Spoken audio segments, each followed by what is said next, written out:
This is a true story. The events depicted in this film took place in Minnesota in 1987. At the request of the survivors, the names have been changed. Out of respect for the dead, the rest has been told exactly as it occurred.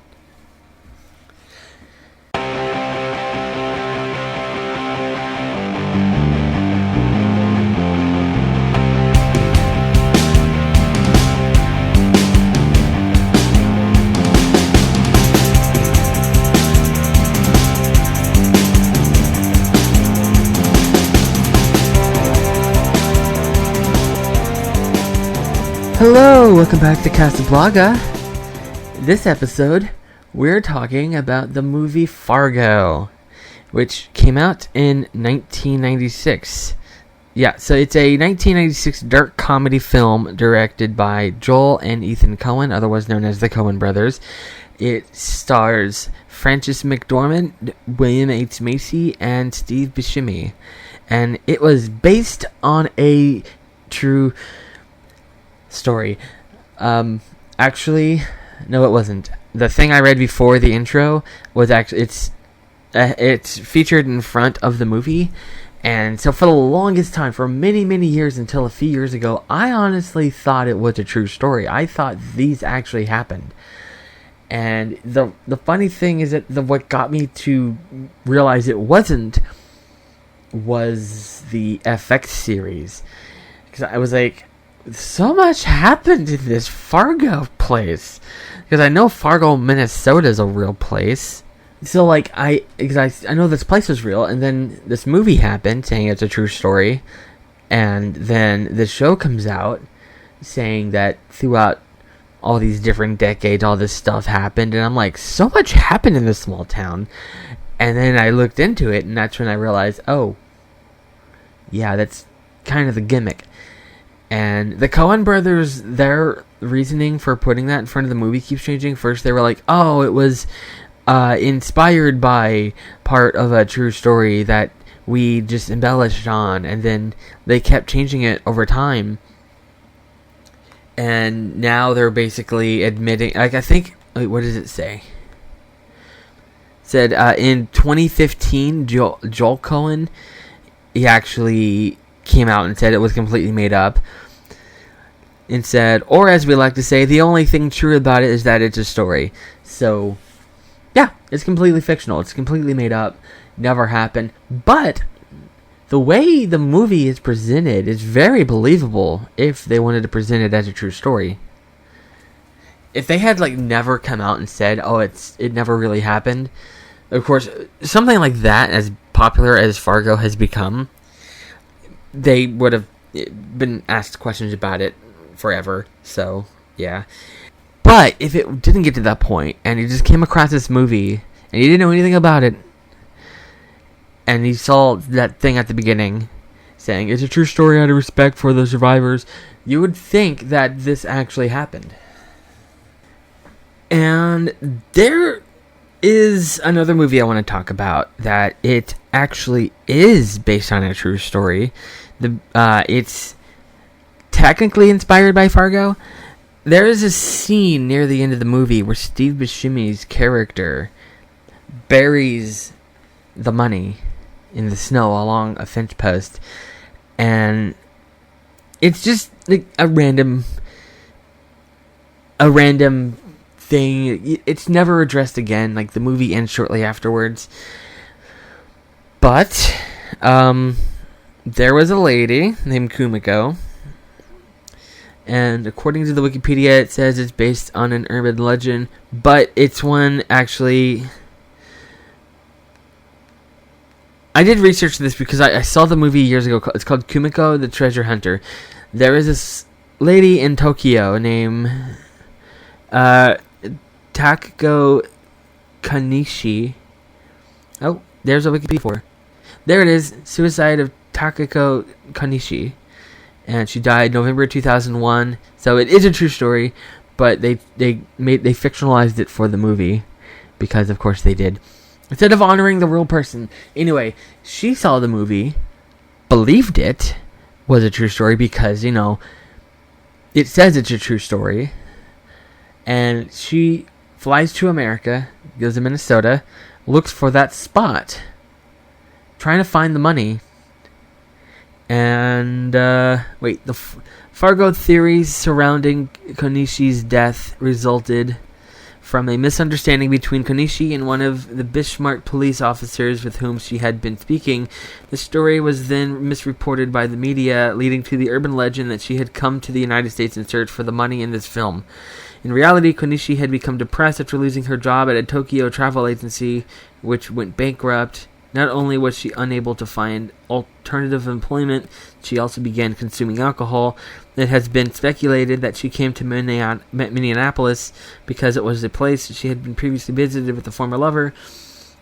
It's a long article. Basically, she ended up unaliving herself. But her story and the misunderstanding surrounding it says Konishi's story was detailed in the 2003 short documentary film This Is a True Story, directed by Paul Burseller, in which she is portrayed by Mimi Omori. The urban legend surrounding her death is the basis for the 2014 film Kamiko the Treasure Hunter. Konishi and the circumstances surrounding her death are the basis of... they made a bunch of movies about her. Basically... Okay, I had heard that it was based on a true story and there's an actual person, and I didn't read further than that because I wanted to see the movie. And so what the theory was, and I guess what the officer misunderstood, she saw this movie, thought the money was real, flew to America from Tokyo, and died searching for this money. The movie actually ends with her, it's actually kind of surreal because I'd seen the movie when I was a kid and I saw it again like 10 years ago, and then I saw this movie a few years ago, and so like that shot is very well known. Like whenever Steve Buscemi's character, he buries the money in the snow, and then he looks both ways along the barbed wire fence, and both directions it just goes on forever. And so that shot, a similar shot is in that movie where she finds that spot and she looks both ways, and it basically recreates that shot, but in 2014 high definition. And it was but then she couldn't find the money, and then she dies in the snow and the movie ends. But I think, because I know the real story was that or the real story, urban legend, is that she died finding it, but then the movie implies that it shows her falling over, but then it shows her getting the money and walking off with it, but then the camera pans down and shows her body over the spot, and then the credits roll. Something I saw it when it first came out, but that's the gist of it. It's practically a silent film because she doesn't say much throughout the whole film, and the few lines that dialogue that are spoken are in Japanese. And I thought it was an interesting movie, but it's kind of an interesting companion piece to Fargo. And I'm making this more about that than the actual movie. I saw the first episode of the FX series, and I liked it. I fully intended to keep watching it, but like many things, I just kind of accidentally moved on. There's a lot of times where I want to watch a show or a movie, or especially a show. I'll watch the first episode and think, oh, this seems really good, and I'll put it on my Netflix list or Hulu list or whatever streaming platform it's on. And I'm like, all right, I will come back to this. I will definitely, and then I never watch it. And that's what happened to Fargo. I saw the first episode, and I'm like, oh, this sounds really good. And then it's an anthology series, because, each season... I can't spoke. Each season is a different story. All of them take place in the same universe. They all take place in the movie universe. So, but, the first one... Fargo takes place in, the 80s? 86, I believe. But it was made in 96, and then the first season takes place, I think, in modern times, and then season 2 takes place in the 70s. I don't know. Like I said, I there's 4 or 5 seasons. Let me look. I'm actually gonna look on the thing. TV series. Oh, there was gonna be a TV series. Wait, there was. Yes, there was a. There was. Yeah. In 1997, a pilot was filmed for an intended television series based on the film, set in Brainerd. Shortly after the events of the film, it starred Eddie Falco as Marge Gunderson, who's the officer. And then it was directed by Kathy Bates and featured no involvement from the Coen Brothers. The episode aired in 2003 during Trio's brilliant but canceled series of failed TV shows. Then, in 2014, they had the Fargo TV series on FX. And so far, there are 4 seasons. I thought there was more. I guess I was wrong. Let's look at the overview. Oh, there was kind of a time jump. Season 1, 2014. Season 2, 2015. Season 3, 2017. Season 4, 2020. And then that's because I heard about the season. There was a season 5, and there's no date next to it. Oh, it's set to premiere November 21st, 2023. So it's about to air. And it is set. Where is it set? As an anthology, each Fargo season possesses its own self-contained narrative, following characters. This season is set in Minnesota, North Dakota, in 2019. So yeah, it's not a random. Okay, I'm curious. Where does each season take place? Season 1 takes place. It's set between 2006. January 2006 and February 2007. And season 2 is a prequel to the events of its first season. It takes place March 1979. Season 3 takes place in between 2010 and 2011. Season 4 takes place. It doesn't say. Yeah, it doesn't say where season 4 takes place. It just says, as a shared Fargo universe, each season possesses its own self-contained, like the other one said. Yeah, that's disappointing. I don't know when season 4 takes place. Anyway, now that there's a season 5 coming later this month, I have a perfectly good excuse to start watching from season 1. Because I've been looking for a new good show, because the 2 main shows I've been watching are coming to an end. Well, for the season, because I've currently been watching Loki and Goosebumps, which there's 1 episode each of both of those. So, yeah, that's running out. And I also watch SNL and Catfish, which are basically watch whenever. I don't have to watch them when they release. I usually catch SNL like 2 or 3 weeks after. It releases the next day on Peacock. But, like, unless there's, like, something trending, and people are like, you have to watch this skit, or something funny happened during the monologue or whatever, I usually don't rush to watch it. And then Catfish, I'm still in the middle of season 8, and they just started season 9, so, like, I kind of don't want to get caught up, because then, like, I like knowing I still have more episodes to watch. So, like, I've been slowing down. I, like, rush through, like, 20 episodes in a week, and I was like, wait, no, not yet, I don't want to get caught up.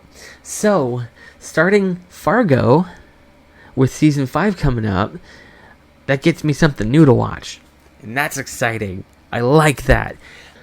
But anyway, I've barely talked about the actual film. Like, this episode's supposed to be about the film, and yeah, I like it. I do have notes. I haven't even touched on any of them. I haven't touched on anything to do with that. Alright, I have 3 notes. You know how I said in the Ernest movie that, like, I make notes, like, really quick? And it's like, oh, it doesn't have to make sense to anyone else. I know what it means. I wrote, Macy didn't have to do that. I don't know what that was referring to. But something happens in this movie that Macy's character didn't have to do pretty much the whole plot. If you don't know the whole plot, or the plot at all, and you wouldn't if you've been listening to me, because I haven't barely touched the film. Basically, it starts off with him. He wants his wife kidnapped for the money. Like, his wife's father is loaded. Or according to him, he doesn't seem very rich, because, like, he watches TV at their house. So, like, why wouldn't he watch his own TV? I don't know. The logic in this doesn't always make sense. But he wants to have his wife kidnapped. And then when they pay the ransom money, like, he'll get part of it or something. And the whole scheme doesn't really make sense. Where even, like, Steve Buscemi is one of the kidnappers. And even he's like, are you sure this is what you want? Okay. I just realized earlier I said Fargo is in Minnesota. I realized here that it's actually in North Dakota.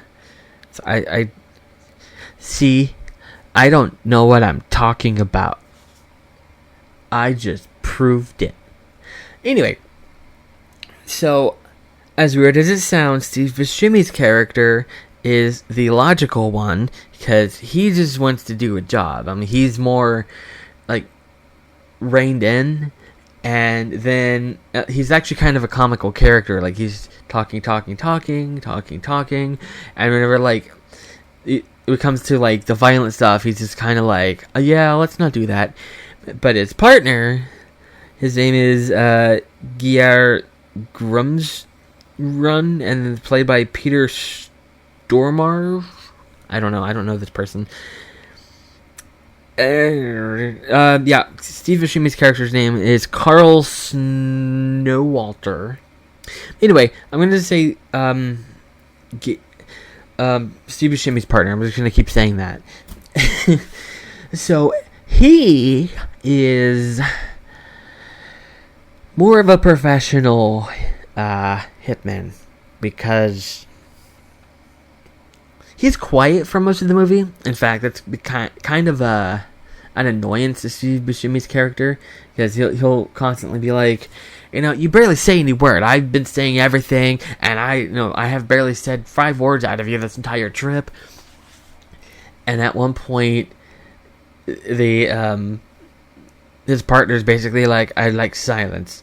And then Steve Buscemi kind of makes me think of Bugs Bunny, because there was a Bugs Bunny cartoon where, like, this mob boss was like, shut up, and he was like, oh, I'll shut up, I know how to shut up. When someone says shut up, I shut up. And that's what Steve Buscemi's basically doing. He was like, oh yeah, I'll give you silence. Yeah, I'll make you regret not talking to me, because there's a lot of silence. I know how to be silent. There's gonna be nothing but silence in this car. And he's like, keep saying stuff like that, and it's like, okay, you don't know how to be silent. But his partner is the one that kind of messes up the plan, which, I mean, the plan was messed up to begin with. I mean, literally making him kidnap his wife, and making them kidnap his wife. Well, they kidnap her, and they're going down this highway. And they get pulled over by a cop. And Steve Buscemi's like, oh, right, that's my fault. I forgot to put tags on the car. It's no big deal. It's just tagged. It's just tags. I'll deal with this. And the cop is like, yeah, you haven't put tags on your car. And Steve Buscemi's like, yeah, I know. License and registration. He's doing all that.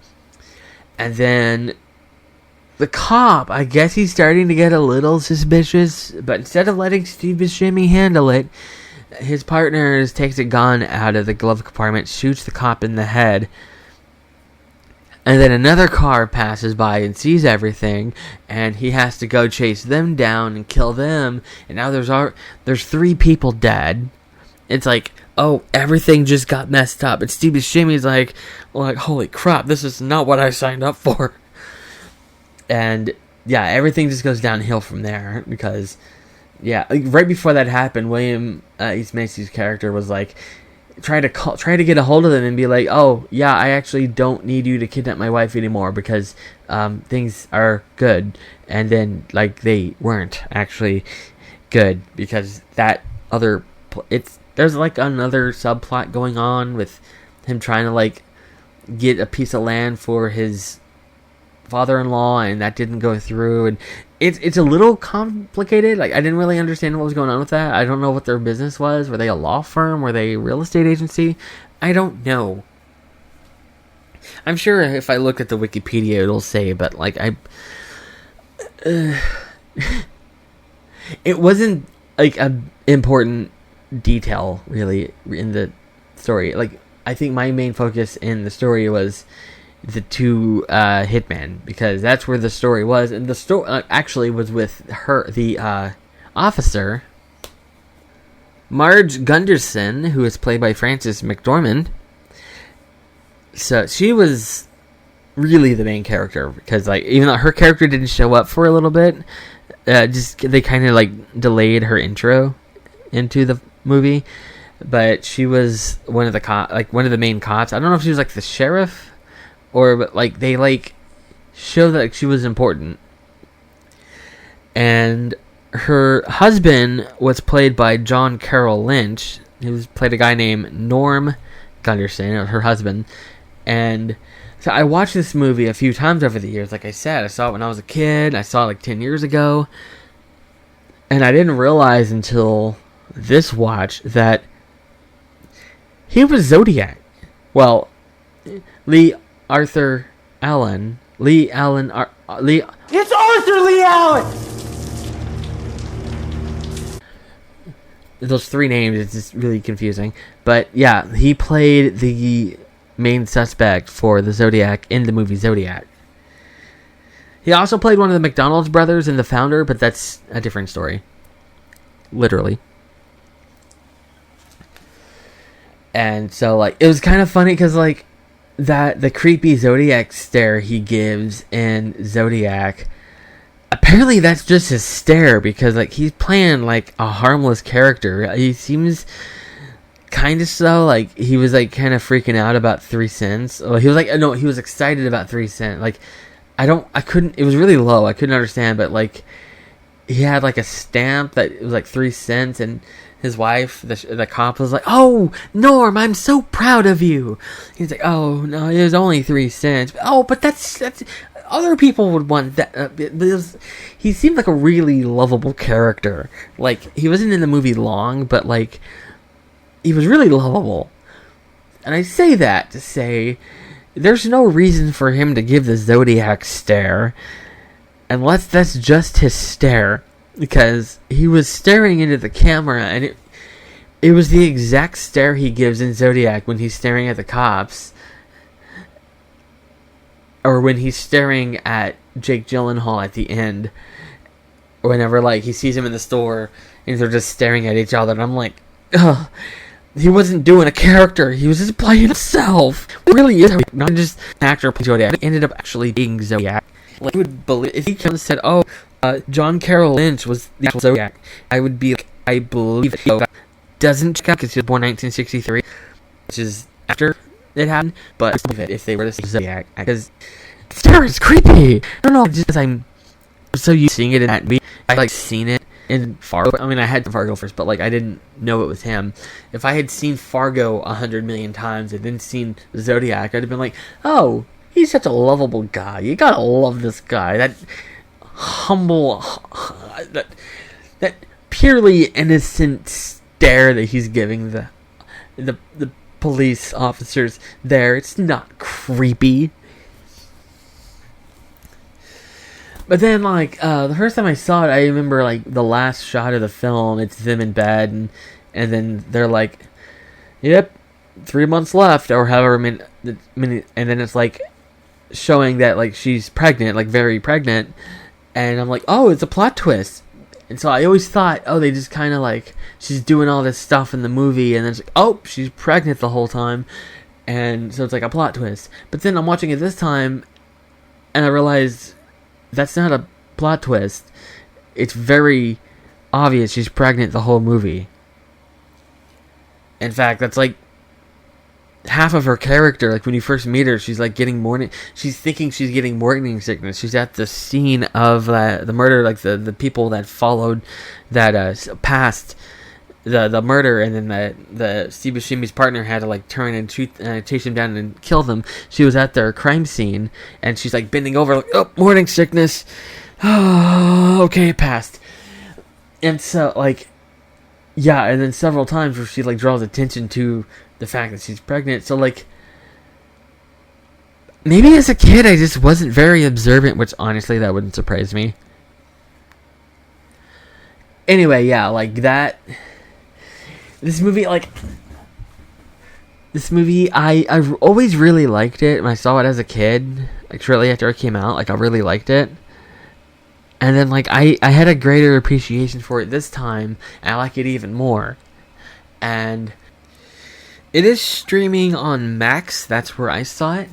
And because it's readily available, and even though it's pretty popular, it's not as well known. Like, when I told a few friends that I was covering this, and they were like, oh, that's a weird show. And I'm like, not the show, the movie. And some of them were like, wait, they made a movie? Yeah, the show's based on the movie. Some of them didn't know that. So apparently, it's popular enough to get a movie. Apparently, it's well known and popular enough to get a show, but not enough to be remembered on its own. So I'm not going to spoil the end. I will say it's available to stream on Max, and I do highly recommend it. It's very enjoyable. It's more of a slower paced movie, which is good. Like, for something like this, like I said, it's believable as a true story. It's not like fast action pace. Like, this really happened. Like, you would believe that this happened if they didn't come out and say, hey, yeah, it's made up. So, yeah. And I'm really excited to start watching the show. The show is on Hulu, which I don't know why it's not also on Max. I mean, they always split all these shows and stuff up. It's very weird. But anyway, I'm going to end the episode here by saying, yeah, yo bacha.